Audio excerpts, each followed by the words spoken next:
One of my favorite childhood stories was a golden book called Nurse Nancy. Nurse Nancy pulled her little red wagon around her backyard with band aids and bandages in it, fixing up her brothers who had cuts and bruises. Couple this with growing up with three older sisters, I took on the role of the peacemaker or the fixer upper in my family. In learning about listening skills, I have come to realize I need to unlearn some of those behaviors that I have been practicing all my life. Thinking about fixing up or a solution when listening to somebody, I instead need to listen deeply. When I have done this, I feel unmoored and uncomfortable as I am in new territory emotionally. I'm not relying on my little red wagon to fix things up or to find a solution.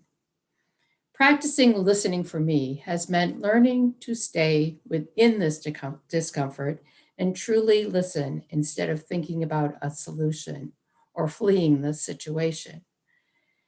Band aids aren't going to work.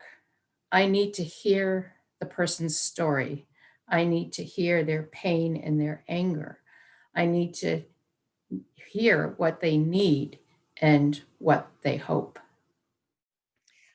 Listening is very important to me. Sometimes I think it's almost like a spiritual practice. It honors the humanity of the speaker. When I'm listened to, I feel valued and honored, acknowledged, and very present and connected. It makes my day. It's a gift that somebody has given me. When I try to listen to others, I mean try because it takes work, I clear my mind, feel my body, and try to be as present as possible. I think deep listening is important because it forces you to really listen. I know in my own conversations, I'm constantly thinking about what I'm going to say or how I'm going to respond, and not really paying attention. But we try to really focus. It's not easy. I find I need to remind myself sometimes to calm my thoughts and pay attention to the other person and not think about how I can one-up them with my story. But I think it's a very valuable communication tool and provides a deeper connection. There's no doubt that for me, listening is an extreme challenge. Some people, do extreme sports, like snowboarding down like an iced mountain or something. But for me, listening is one of those things. And I'm not sure if it's somewhat similar.